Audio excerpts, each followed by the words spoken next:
Benedict. Halos sabay na sambit ng dalawa, na halata ang gulat sa mukha ng mga ito. Why? Hindi niyo akalain na mahahanap ko kayo dito. You underestimating me, he stated while his eyes is full of anger. Ha? Teka, ano ba ang pinagsasabi mo? Nagtatakang tanong ni Kayla. Oo nga Benedict hindi ka naman namin pinagtatagwan, panigan din naman ni Colin. Hindi ba? O sinadya mo lang talagang huwag dalhin sa hospital ko ang babae na yan, para masolo mo? Nanlaki naman ang mga mata ni Kayla sa sinabi ng kanyang asawa. Teka lang Benedict ha, mukhang mali ata ang itinatakbo ng isip mo. For you to know my dearest pinsan, dito ko siya dinala, it's because ito ang pinakamalapit na ospital sa bahay nyo.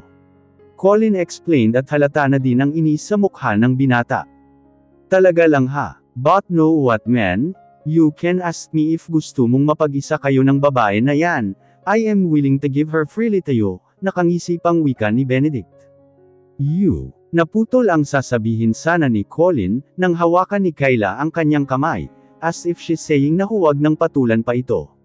Kaya naikuyom na lang ni Colin ang kanyang mga kamao. Know what Benedict, isipin mo na ang gusto mong isipin, but as of now, gusto kong mag-usap kayong mag-asawa. You should listen to her and please lang men, don't be too harsh to Kayla. Hindi makakabuti sa kanya yan, wika pa ni Colin bago binalingan si Kayla, na nakatingin lang sa kanya. Lalabas lang ako pangit, call me Oki, andyan lang ako sa labas, paalam niya sa kaibigan, saka mabilis ang mga paa niyang lumabas ng kwarto, at iniwan ang dalawa. Kayla couldn't find a single word to utter. Ramdam niya ang tensyon na namamagitan sa kanilang dalawa sa loob ng kwarto na yun. Lalo na nang makita niya ang malalamig na tingin, na may kasamang galit sa mga mata ng kanyang asawa. Magsasalita na sana siya nang maunahan siya nito. You and Colin having an affair. Well, that's nice. What? Gulat na tanong ni Kayla dito. Do I really need to repeat it? Balik tanong din ito sa kanya. My God Benedict, never kong gagawin yan, na nasa isip mo. Siguro ganoon ako kababang tao sa paningin mo, pero ang gumawa ng ganiyang bagay, ay hindi ko gawain. Ni minsan ay hindi ko dinungisan ang kasal natin. Kahit ginawa mo pa yan, puno ng sama ng loob niyang sabi niya sa asawa. Benedict twisted his lips. Na, such a liar, till now ba naman magsisinungaling ka? Hindi ako syunga, at mas lalong hindi ako Baplak Soriano, akala mo ba hindi ko alam kung gaano kayo kalapit ng pinsan ko? Stop lying for once please lang. Naikuyom naman ni Kayla ang kanyang mga palad. Napakahirap mong paliwanagan, lahat naman ginawa ko para sa iyo To prove na lahat ng iniisip mo sa akin ay mali, na hindi ako ganiyang klaseng tao na iniisip at sinasabi mo, na iiyak na niyang sabi sa asawa. Ano pa ba dapat kong gawin Benedict? Hanggang kailan ba ako lalaban? Pumipyok na niyang tanong dito. Then stop. Itigil mo na lahat ng ginagawa mo para sa akin. Dahil ayoko nun, ayoko sa'yo. Madiing sagot nito, bago nagbuga ng hangin sa bibig at tiningnan si Kayla. Let's end this, wika nito. Tila bomba naman na sumabog sa harapan ni Kayla ang sinabi ng asawa. At ang luhang kanina pa niya pinipigilan, ay tuluyan ng nagsipaglaglagan. I'm sorry, but I don't want you to suffer anymore. Pareho lang tayong nahihirapan. Much better to end this, before everything gets worse. At masaktan pa kita ng sobra-sobra, wika pa nito. Pinahid ni Kayla ang mga luha niya, at tinitigan ang lalaki na asawa niya. Asawa niyang kahit kailan ay hindi man lang niya naramdaman, na may asawa pala siya. Tell me Benedict, kahit kunti ba? Kahit kunti lang, wala ba talaga ako dyan chance sa puso mo? Tanong niya dito na ikinababa ng tingin nito sa kanya. Mas dumoble ang sakit na nararamdaman niya, when Benedict slowly shook his head. Yung babaeng dinala mo sa bahay, siya pa rin ba? Tanong niya ulit dito. Alam naman na niya ang magiging sagot ng lalaki, pero gusto niya paring marinig iyon mula sa bibig nito. Yes, and we are planning to get married, once na napa-annulled na ang marriage natin, sagot nito sa kanya. Tumango-tango naman siya dito, kahit pa parang hindi na siya makahinga sa sakit, na nararamdaman niya sa mga oras na yon. Pakiramdam niya, sobrang basag ang puso niya. Is that what makes you happy? Gumagaralgal na tinig niyang tanong pa dito. Tinitigan naman siya nito ng matagal, hindi niya mabasa kung ano ang reaksyon ng mukha nito, dahil nanatili lang blanko ang mukha ng asawa. Napangiti ng mapait si Kyla nang tumungo ng tipid si Benedict sa tanong niya. Okay Benedict, you are free now, malungkot na wika niya dito. Nakitaan naman niya ito ng panandaliang gulat sa mga mata nito. Magpapahinga na ako, ipapakuha ko na lang lahat ng gamit ko sa bahay mo, at pakikontak na lang ako para sa annulment papers, thank you for everything, sabi niya dito bago humiga at tumagilid. Para hindi na makita pa ni Benedict ang mga luhang kumawala sa mga mata niya. Ilang segundo pa ang lumipas, bago niya marinig ang mga yabag ng paa nito, at pagbukas-sara ng pintuan ng kwarto niya. Minsan pa niyang pinyunas ang mga luhang patuloy sa pagbuhos. Hindi niya akalain na mas masakit pala ang pakawalan ito, kesa sa mga sinasabi sa kanya ni Benedict noon. Pero kanina habang tinatitigan niya ang mukha ng asawa, doon niya talaga na-realize na wala naman siyang elalaban pa. Na it's time to give up. Nasa ganoon siyang pag-iisip, nang biglang bumukas ulit ang pintuan ng kwarto niya. At sa pag-aakalang si Colin yun, kaya huminga siya ng malalim bago nagsalita. Carl, pakiayos na ng bill ko, para makauwi na tayo, ihatid mo ako doon sa bahay ko ha, doon na ako uuwi sa bahay namin ng Tio Ed ko, malungkot niyang sabi dito. Pero nangunot ang noo niya, nang wala man lang siyang narinig na response mula dito. Kaya naman tumihaya siya para sana tingnan ito, pero ganoon na lang ang panlalaki ng mga mata niya, nang makitang si Benedict ang nakatayo sa may paanan niya, at kita ang lungkot sa mga mata nito, habang nakatitig sa kanya. Bakit ka pa andito? Tanong niya dito. Why you didn't tell me that you're pregnant? Malumanay na tanong nito sa kanya. How did you? I'm sorry pangit singit ni Colin na hindi niya akalain na nakapasok na din pala. I'm sorry, but I think Benedict need to know about your pregnancy, saad nito. Tinapunan niya ng tingin ang kanyang asawa, na ngayon ay titig na titig sa kanya. Tell me, why you didn't tell me? Pag-uulit nito sa tanong niya. Yumuko naman siya, dahil hanggat maaari ayaw na niyang makita pa ang mukha ni Benedict, dahil mas mahihirapan siya nun mag-move on. Sagutin mo naman ako, rinig niyang pakiusap nito sa kanya. Umupo naman siya ng maayos, and heaved a sigh. Dahil wala naman rason pa, ayokong itali ka sa sitwasyon na to lalo na kung hindi ka naman masaya, she sadly said. Naramdaman niya ang paglapit nito sa kanya, at sa unang pagkakataon ay bigla siya nitong niyakap. I'm sorry, I'm so sorry. Sambit nito na ikinagulat niya. From now on I will do my very best to be your best husband, and best dad to our baby, forgive me for everything. Gulat na kumalas siya sa pagkakayakap nito, at tinitigan ang mukha ng asawa, na ngayon ay nakikitaan niya ng buong pagsuyo. Am I dreaming or what? Wala sa sariling sabi niya. Napangiti naman ito sa sinabi niya, sabay pisil ng tungki ng kanyang ilong. Silly, he smilingly said. From now on, gusto kong mag-umpisa tayo sa umpisa, getting to know stage. Dagdag pa nitong sabi na ikinangiti niya. Let's give our marriage a chance, para na din kay baby. Tumango naman siya bilang pagsang-ayon sa sinabi ni Benedict. Pero bigla ding nalungkot nang maalala ang kasintahan ng asawa niya, na totoong mahal nito. Mukhang napansin naman ito ni Benedict, kaya iniiangat nito ang mukha niya.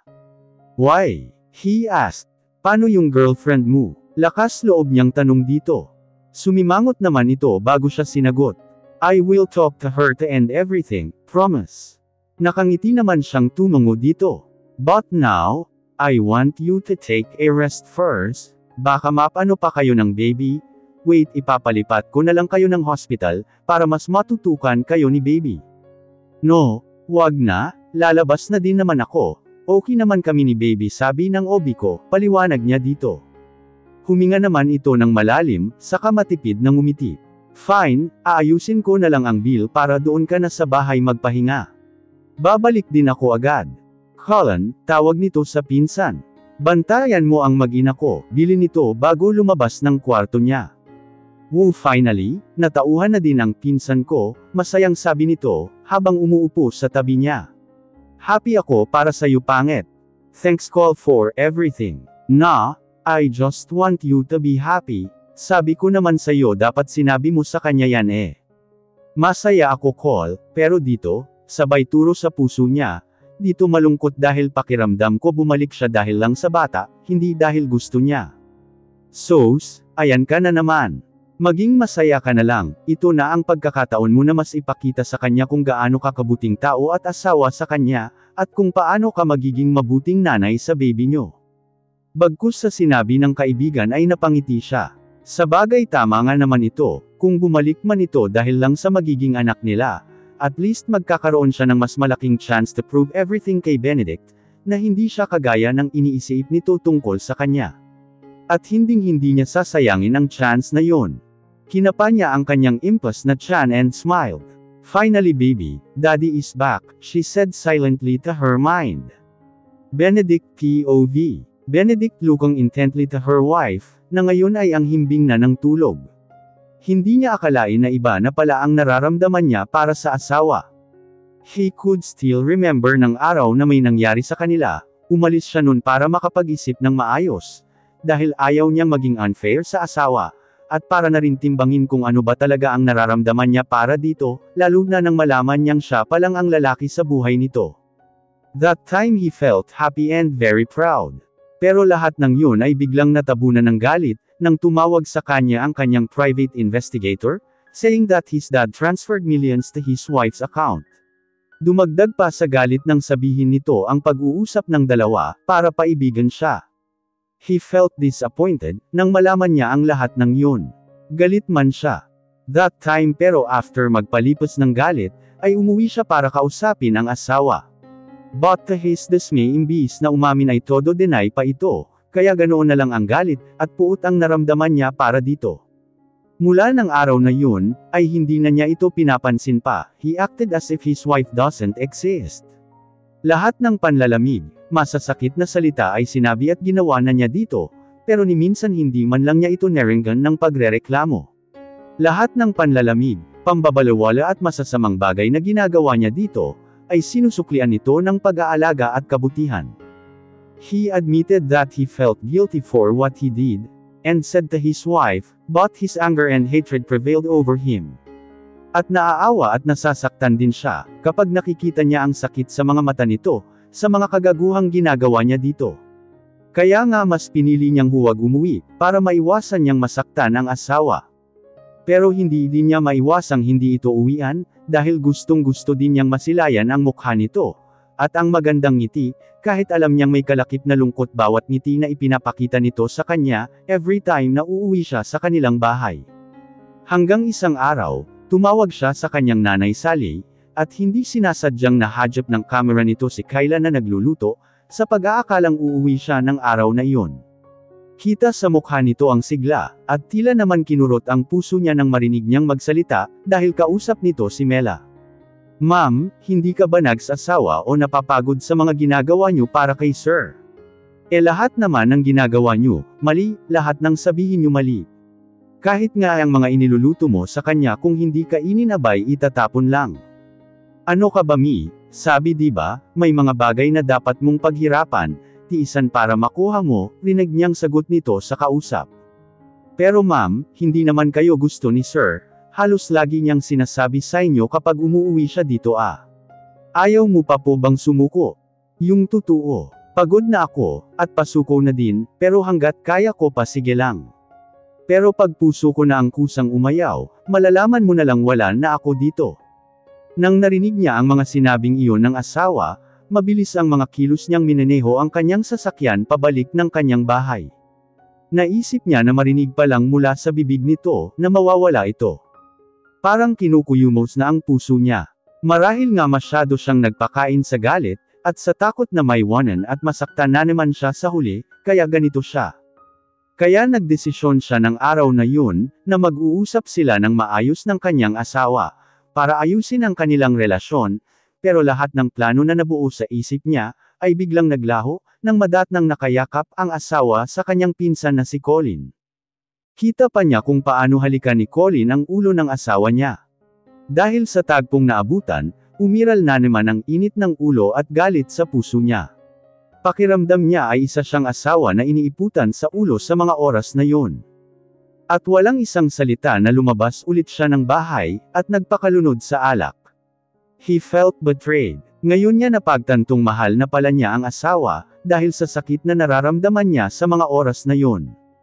Everyday niyang nilulunod ang sarili sa alak, lalo na pag nalalaman niyang magkasama na naman ang pinsan niya at ang kanyang asawa, kung hindi sa pag-grocery pati sa pamamasyal, and he felt doomed. Andan na yung pumapasok siya sa hospital na nakainom. Pakiramdam niya bumalik na naman ang wasted na Benedict. His friend asking him if what's going on, dahil hindi na siya sama-sama sa mga misyon nila. But he chose the silent. Till one day, sa hindi niya inaasahang araw, dumating ang isang taong dahilan ng pagiging patapon niya noon. Belle asking for forgiveness and a chance, na pumasok ulit sa buhay niya, na binigay naman niya dito. Hindi dahil gusto niyang makipagbalikan gaya ng nasa isip at ini-insist nito, yun ay dahil ayaw na niyang magtanim pa ng magtanim ng galit para dito. And he realized while looking at his ex-fiancée, na wala na pala siyang nararamdaman para dito, dahil asawa na ang pumalit pala sa puso niya. Ilang beses din itong nagmakaawa sa kanyang mag-usap, at save ang relationship nila para maituloy na ang naudlot na kasal nilang dalawa. Pero wala siyang maisagot dito. Alam niyang masaya siya dahil okay na sila ni Belle, pero hanggang doon na lang yun. Ang buong akala nito ay aayusin na nila ang kasal, nang yayain niya ito sa bahay niya para mag-usap.